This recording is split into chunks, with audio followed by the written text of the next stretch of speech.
and the pirates.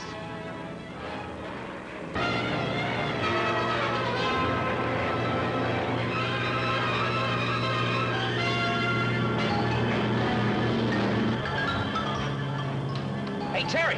Hold on, Hotshot. Here we go.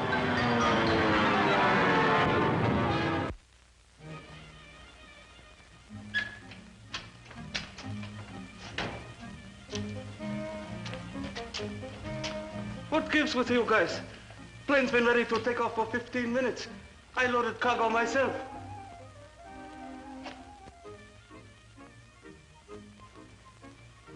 It's just routine flight to Singapore. I loaded cargo myself. Come on, Terry. Get going. Hit the sky. A five-letter word meaning necessity of life. Look, Terry, this is no time to be working crossword puzzles. There's money involved. Money! That's it, Chops. 5 letters, necessity of life, it fits. I'd have thought of it myself, but I haven't seen it for so long. Look, Terry, I promised this load of raw silk would be in Singapore by tomorrow morning. With Chopstick Joe, a promise is a promise. All right, here we go. These Chops, not while I'm eating. Okay, so you're bailing out on me just when I need you most. You won't even tell me why. What kind of pilots are you? You hear that, T. Lee? He thinks we're pilots. I wonder where he got that idea. The way I hear tell, pilots get paid for flapping their wings. We haven't paid a buck for over 2 months. So if you don't get paid, you're not pilots. If we aren't pilots, we can't jockey a plane to Singapore. Right, Chaz? Right, T. Lee? Money, money, money. Is that all you ever think of? Well, as long as we're grounded, we might as well hit the sack. Night, Chop. Sweet dreams. One moment. If you two won't take that crate up, I'll fly it myself. Suicide will get you nowhere, Chops. Come on, Terry. Okay, you win. Here's $100 on account. Nope. Why not? On account of you owe us 500. Okay, 200, but that cleans me out. Are you sure that's all you've got? That's it. Well, under the circumstances... You don't mind if we make sure? This couldn't be another roll, could it? Oh, you must be seeing things, Terry. Good old Chops wouldn't lie to us. You double-crossing schmoes. You're both fired, as of now. 50 for you and 50 for me. Now, look, boys, you can't keep that dough. I needed to make a payment on my life insurance. Oh, sure, and I suppose we're the beneficiaries. Of course. Who else? Oh, don't worry about it, Chops. You can't take it with you. With him, I wouldn't bet on it. Now about that flight to Singapore. You'd like to hire us back? We might consider it. Well, go ahead. Get going. What do you think I'd pay you for? Oh, but he said. So long, Chops. See you in jail. Don't forget, you flyboys cleaned out the cash register. If you get into a jam, don't come to old Chopsticks for help.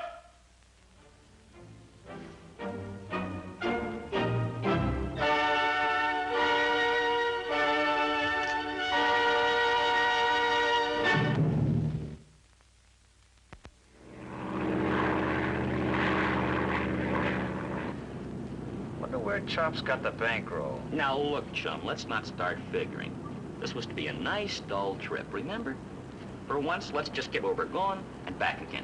Chops is loaded with currency. Something's cooking. Not interested. Let's talk about something else. Like about that babe I met in Singapore. And now for episode 9 of Romance in Singapore, starring Charles C. Charles. Well, you see, it was this way. I was walking into this place, and she was the most beautiful gal you ever saw in your life.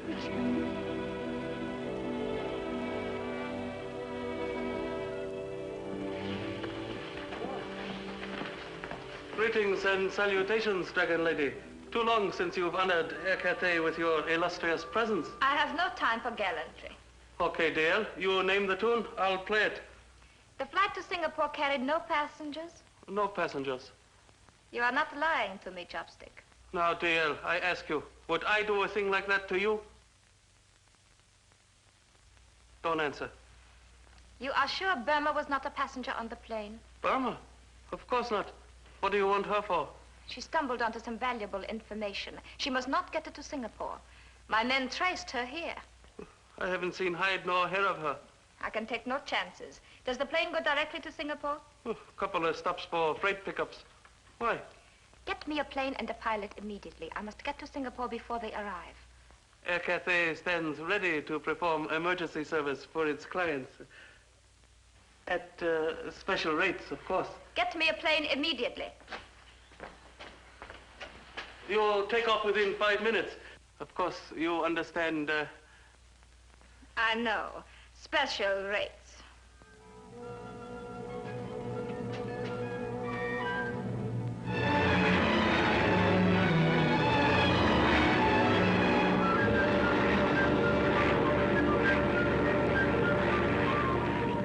So I said to her, baby, as of now, you're completely out of my life. How'd she take it? She didn't say a word for the longest time. And then? She caught me on the button with a flower pot. Anything in it? Chinese lily. What difference does it make what was in it? Well, I'm just a stickler for details, that's all. Hey, looks like we're coming into some rough weather. Maybe we can ride over it. I don't know. I don't think this can opener with the propellers can make the altitude. We're at 11,000 feet now. Maybe you better go back and check the cargo. What does the manifest say we're carrying? Chop's own handwriting. 400 pounds of raw silk. You mean Chops loaded it? Wrote out the bill of lading himself? And that could be anything from raw silk to some samples of Fort Knox. Oh, you are a suspicious character, aren't you? Well, carry on without me as best you can.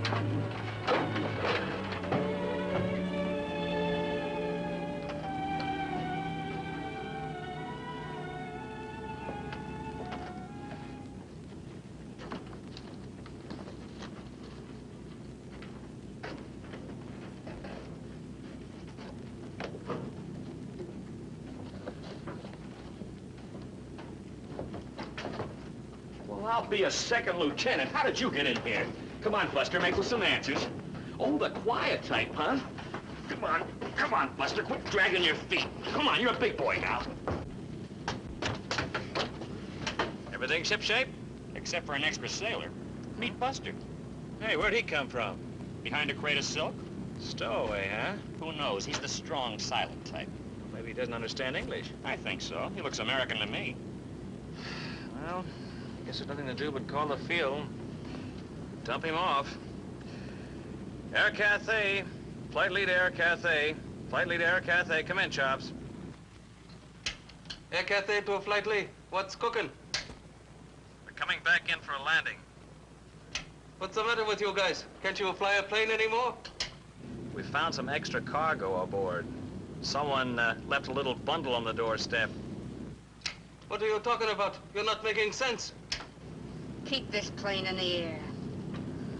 Well, I guess I was wrong, Chaz. Our passenger speaks English very plainly. Air Cathay to a flight lead. What are your characters doing up there? Are you coming in for a landing or aren't you? In a word, Chops, we ain't. Look, Sonny, if that goes off, it'll make an awful big noise, and I have very weak eardrums. And see that your friend gets us to Singapore. You heard the man, Terry. Chops isn't gonna like this at all. Carrying an unpaying passenger. Like the man said, we ain't got no choice. I have a feeling, Chaz, we might be coming into a storm. Yeah. Looks like it's gonna be rough any minute. Hang on, everybody.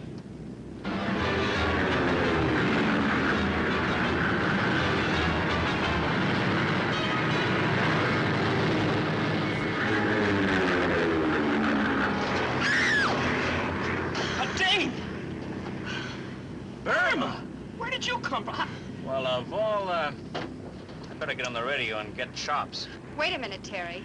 I thought you guys were friends of mine. I need a lift to Singapore bad. You sure picked a funny way of buying a ticket. Give me a chance to explain, will you? You can explain on the way in. Don't you see, if we go back to the field, the bandits will be waiting for me. They threatened to kill me. Come again? That's why I had to put on this disguise, to get away.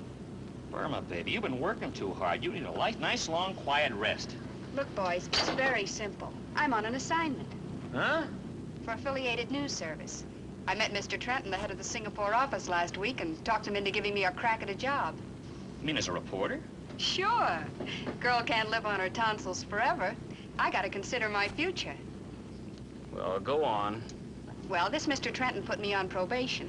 If I come through with this story, the job's mine for keeps. That's why I've got to get to Singapore. And what, pray tell, is this story you keep yammering about? Oh, nothing much. Just that the Maharaj of Toman's going to be assassinated. What? That's right. A couple of shady characters tipped me off thinking I was on their side. When they found out I wasn't, I had to make a hasty exit. I see. When's the Maharaja heading for his happy hunting ground? The day after tomorrow, when he leaves Singapore on a flight to his native state. Well, I guess it's all right. But I better radio up the Singapore police and tell them what you just told us. Not on your life, Terry. This is my scoop, and it's exclusive. There'll be plenty of time to tip off the cops after I file it. Please, Terry. Okay, okay. I tell you what. I'll mention you in my article. I'll say that you saved my neck. Well, if you want to publish a picture with the article, I just happen to have a snapshot. Of course, it doesn't do me justice, but... One more little favor, Terry. Would you send a message to my boss, Mr. Trenton? Ask him to meet the plane when it lands. Okay. Your wish is our command. Flight lead to Singapore. Flight lead to Singapore. Come in, Singapore.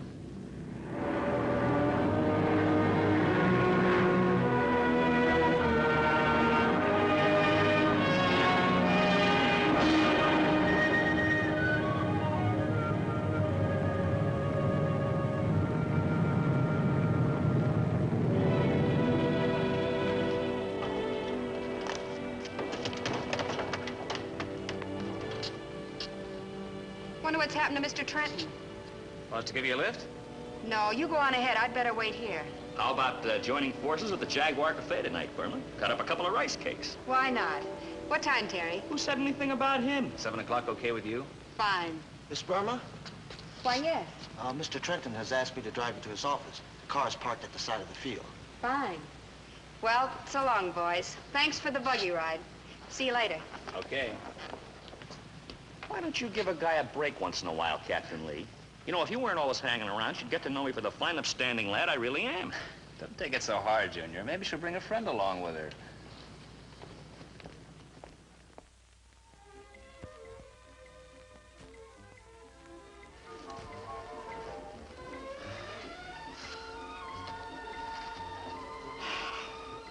We might as well face it. This time she stood us both up.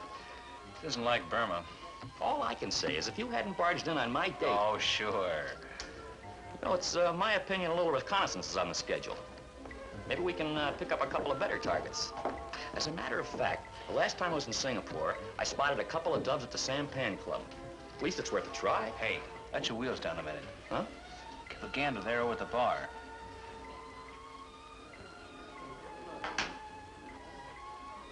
That's the character who picked her up at the field. I think a few words of conversation are in order. Yeah, maybe he'll tell us why we got the brush.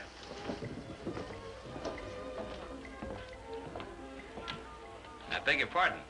Remember us? This afternoon at the airport.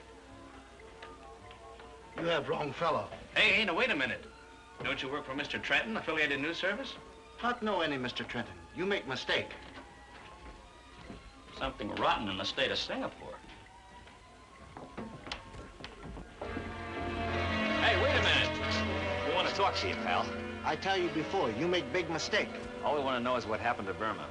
Oh, Miss Burma, why did you not ask before? Huh? The same thing happened to her that happens to you. Now! Boy, you've had your beauty rest. Bring her out of the spin, Terry, before we crash. We've already crashed, chum. Huh? How did we get here? We had an engraved invitation, remember? Yeah. Holy smokes, it's morning. The Maharaja takes off today. Yeah, the same thing happened to Burma that happened to us. There's no way of warning him. I suggest we vacate the premises. Right.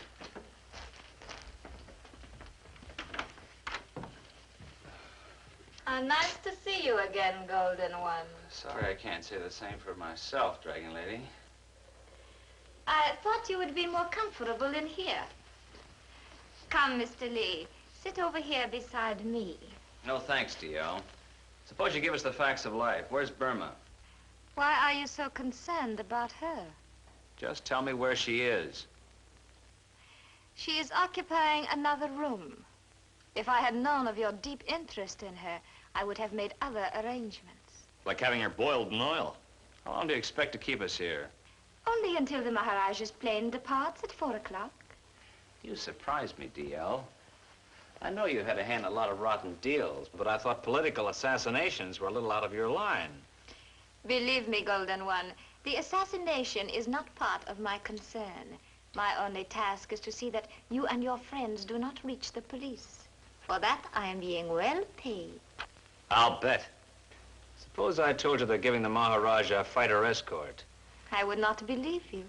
Besides, fighter planes are of little value when a time bomb has been placed within the craft they are protecting. This gal's got more angles than a jigsaw puzzle. And now, since you do not seem to be in the mood for conversation, Mr. Lee, please make yourselves at home. This is an excellent radio. It enabled me to pick up your message to Burma's employer and anticipate her arrival at the airfield. So that's how you knew we were coming in. It is most fortunate you arrived yesterday.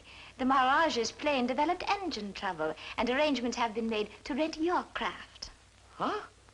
Of course, your employer did insist on a rather large fee. You mean it's our plane that's gonna get blasted? I do hope it is heavily insured. Holy mackerel. You will be wise to remain here, gentlemen. Wong is right outside the door.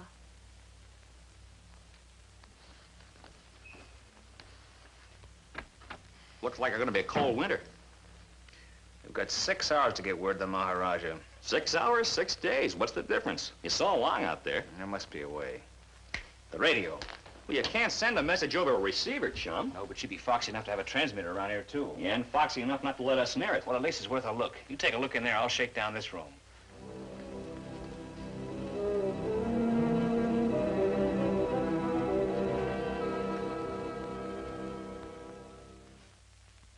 You're right, Terry, my boy. She does have a transmitter. You found it? The age of miracles is long since past, but this mic must attach to something. Where's the rest of it? Only the Dragon Lady knows, and 50 to 1 she won't tell. At least not us. You know, if we had a few more parts, we could rig up a signal. True, very true. But unfortunately, I don't see any lying around. Oh, well, could cut this mic into that set. Sure, but what good would that do us? Unless you want to listen to the sound of your own voice. No, but I might like to listen to your voice. Huh?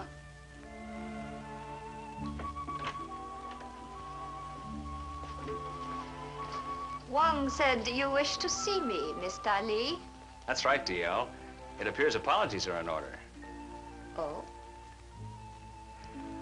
I've been thinking, maybe I was a little hasty this morning. Besides, after the Maharaj is knocked off, I might still want to keep on breathing. Is that the only reason for your change in attitude? Well, there are other reasons, but why don't we sit down and wrestle with the problem?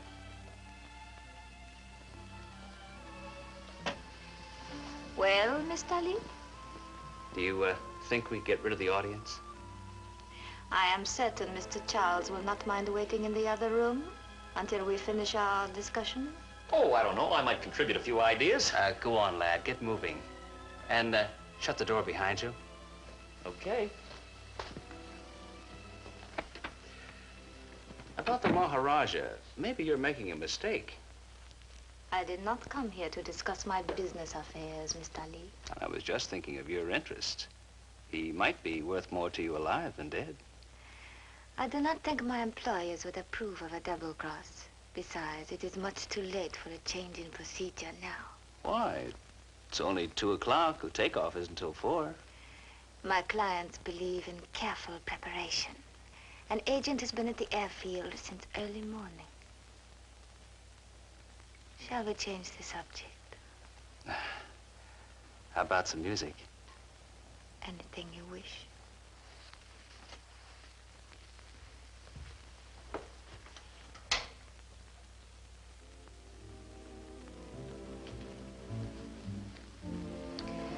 I have often wondered how you were able to resist me, Mr. Lee. It hasn't been easy. And do you now see what you have missed? We interrupt this program to bring you a special news bulletin. The Maharaja of Toman has just been killed in an airplane accident. The Maharaja's plane exploded in midair following a takeoff from the Singapore airfield. The plane was not scheduled to depart for 2 hours, but a sudden change in plans forced an earlier departure. We now return you to the program to which you were listening. Sounds like you reeled that one off, DL. You now see the advantages of careful preparations, Mr. Lee. This change in the Maharaja's plans might have proved embarrassing. Yeah. You know, I didn't really think you'd go through with it. Pretty cold-blooded, aren't you? You don't really think so? You know, I'm sure gonna miss that plane. Sort of a home for Hotshot and I. Perhaps I can make you feel at home here. I'm not in the mood, DL. Besides, I think you better send us on our way. Do not be so impatient, Mr. Lee. I know you're smarter than that. You're not going to stick around Singapore.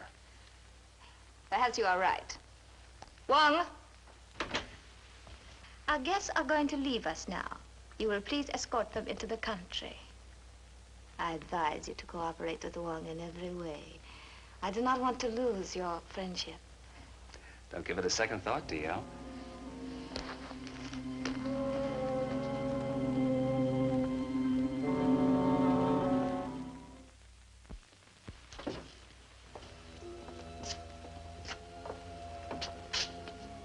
Get inside the car. Very fancy jalopy. Nothing like riding the last mile in style, is there? Oh, I don't know, Chaz. Car's a car, wheels, an engine, seats, and doors that open wide.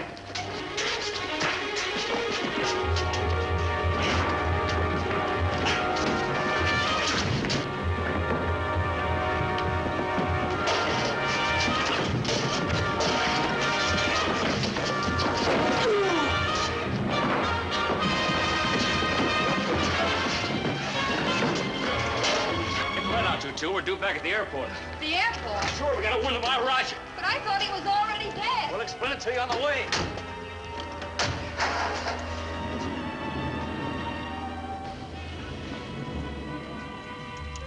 That looks like the pigeon over there. Yeah, let's head him off. Hey, wait a minute! Don't go any closer to that plane. There's a bomb planted aboard. Somebody's trying to kill you. A bomb goes boom, understand? He doesn't savvy English. Come on.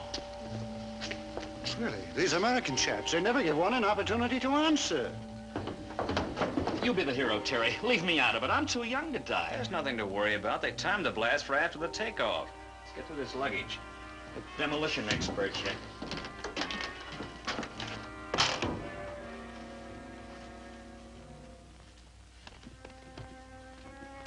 Terry! Terry, I think I found it. At least it's making like a clock. Yeah, maybe you're right. Get rid of it, huh, pal? Oh, your flaps, Chaz. It's probably set for an hour from now. Feels clear. Are you off your rocker? Cover your gums, chum. It'll go off in the right time, not a minute sooner.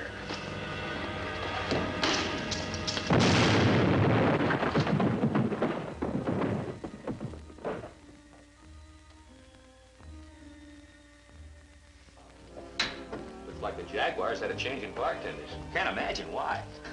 Oh, hi, boys. Ah, greetings and salutations. Pull up a chair. How'd your boss like the story? Mr. Trenton, he fired me. I'm exclusive. He can't do that. He said what happens proves that being a reporter is too dangerous for a woman. Well, don't you worry your pretty little head about a thing. We'll find something else for you to do. I may not need another job. You see, Mr. Trenton asked me to marry him. Huh? What? When he got so worried about me, he decided it must be love.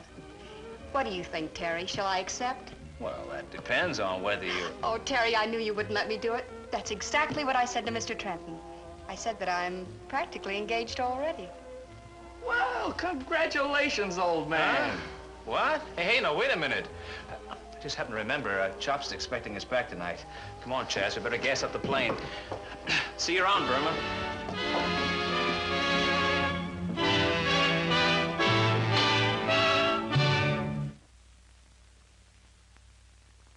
Switch off. Switch off. Switch on. Switch on.